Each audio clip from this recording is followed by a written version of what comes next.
آج بتاریخ 7 جمادی الاول سن 1425 ہجری مورخہ 25 جون بروز جمعہ سن 2004 کو میں جدہ دعوت سینٹر حی سلامہ کے ذمہ داران کی جانب سے ایک بار پھر اس 2 روزہ دین رحمت کانفرنس جدہ میں آپ تمام حاضرین اکرام کا اور اپنے مہمان شیوخ علماء اکرام کا استقبال کرتا ہوں۔ اس البرکہ انٹرنیشنل اسکول میں خیر مقدم کرتا ہوں، خوش آمدید کہتا ہوں اور دعا کرتا ہوں کہ اللہ رب العالمین اس کانفرنس کو شرف قبولیت عطا فرمائے۔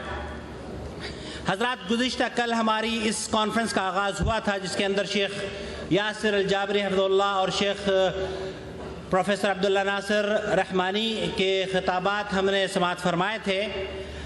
آج کی یہ ہماری پہلی نشست ہے۔ انشاءاللہ تعالی فضیلت شیخ طہ سعید حفظہ اللہ سچائی کے انعام کے عنوان پر خطاب فرمائیں گے۔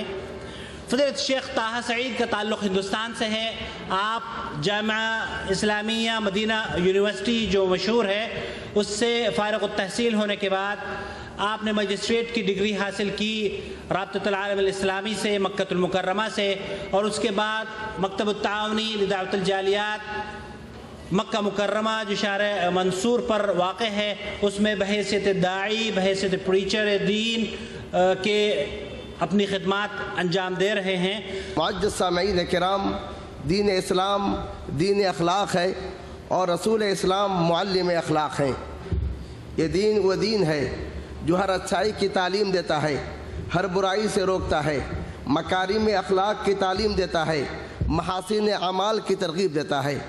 احادیث شریفہ میں اور قرآن آیات میں آپ بہت ساری ایسی آیتیں اور بہت سارے ایسے احادیث پڑھیں گے جن میں اخلاق پر ابھارا گیا ہے، اخلاق کو اپنانے کی ترغیب دی گئی ہے اور اخلاق والوں کے ساتھ بیٹھنے کا حکم دیا گیا ہے۔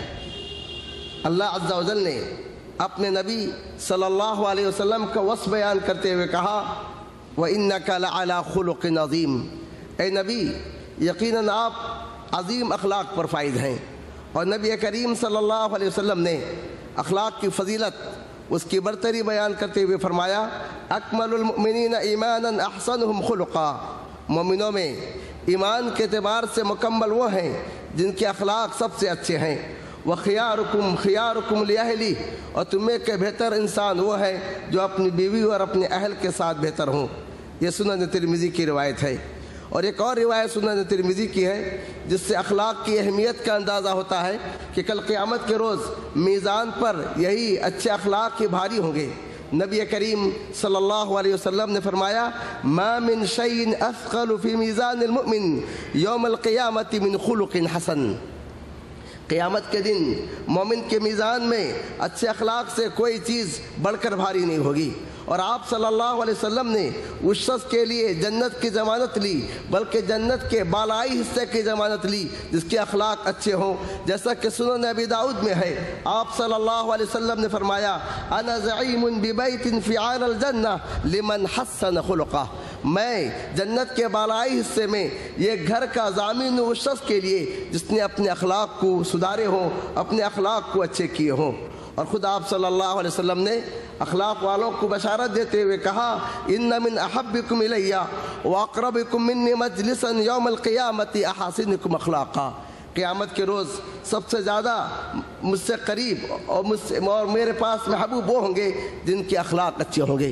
معزز سامعین کرام، اخلاق میں محاسن اعمال اور مکارم اخلاق میں سچائی بھی ایک خلق ہے، سچائی بھی ایک اچھی عادت ہے۔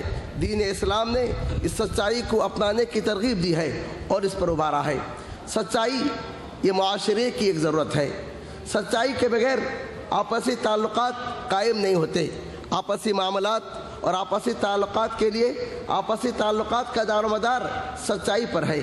سچائی اگر معاشرے سے ختم ہو جائے، سچائی کا جنازہ اگر معاشرے سے اڑ جائے تو پھر انسان ایک دوسرے پر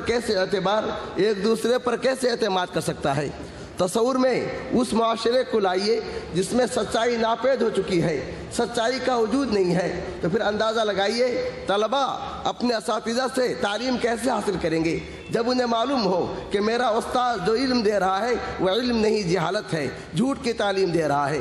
اگر کسی معاشرے میں سچائی ناپید ہو اور پھر جھوٹ کا رواج ہی رواج ہو تو پھر بتلائیے کہ اس معاشرے میں ایک سائل مفتی سے سوال کیسے کر سکتا ہے؟ سائل مفتی سے اس لیے سوال کرتا ہے کہ زندگی کے مسائل میں وہ اسے کتاب و سنت کی روشنی میں جواب دے، لیکن اگر معاشرے سے سچائی ناپید ہو جائے، جھوٹ ہی جھوٹ ہو، تو سائل کیسے مفتی سے سوال کر سکتا ہے اور اس پر کیسے مطمئن ہو سکتا ہے؟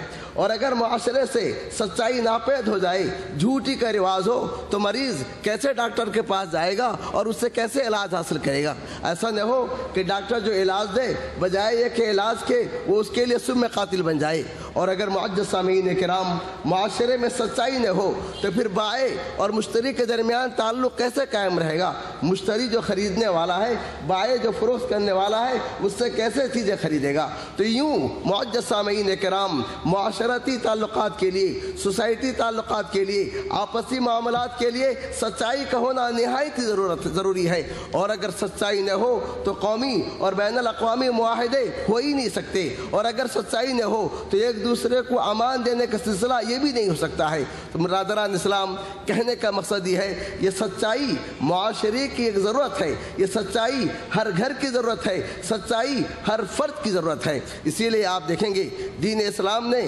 سچائی کی اہمیت کو اجاگر کیا، سچائی پہ ترغیب دلایا، سچائی کو اپنانے کا حکم دیا، سچوں کے ساتھ بیٹھنے کی تلقین کی۔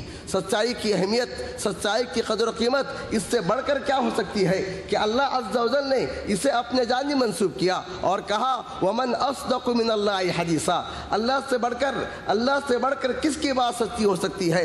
وَمَنْ أَصْدَقُ مِنَ اللَّهِ قِيلًا۔ اللہ سے بڑھ کر کس کا قول سچا ہو سکتا ہے؟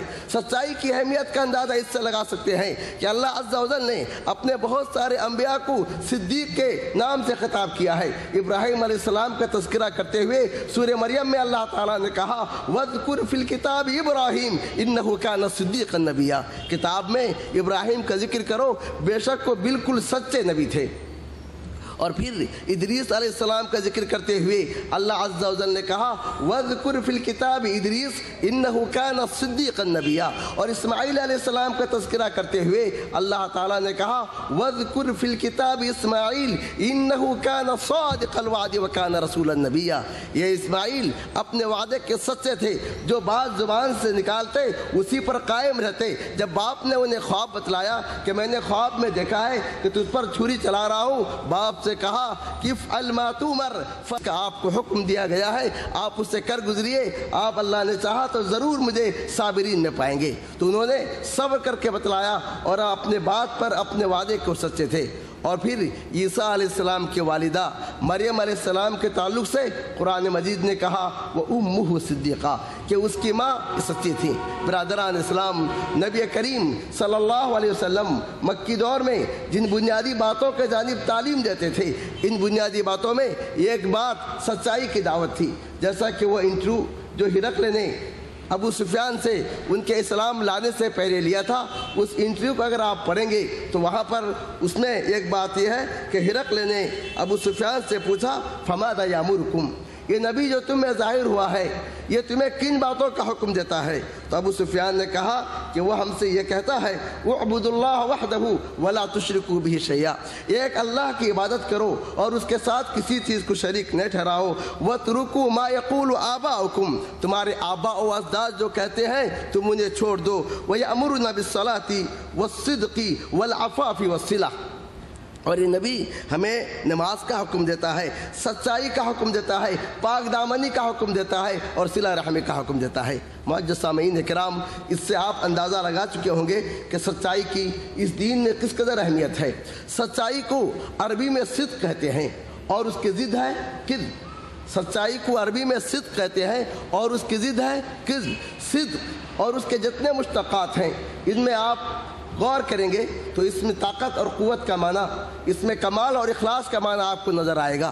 سچائی کو صدق اس لیے کہا جاتا ہے کہ سچائی میں قوت ہے، سچائی میں طاقت ہے، جھوٹ میں کوئی قوت نہیں ہے، جھوٹ میں کوئی طاقت نہیں ہے۔ سچائی کو اسی لیے آپ دیکھیں گے کہ جھوٹ بولنے والا اپنے ایک جھوٹ کو ثابت کرنے کے لیے 100 جھوٹ بولتا ہے، لیکن آخرکار اس کا جھوٹ آشکارا ہو جاتا ہے۔ اخوت یوسف نے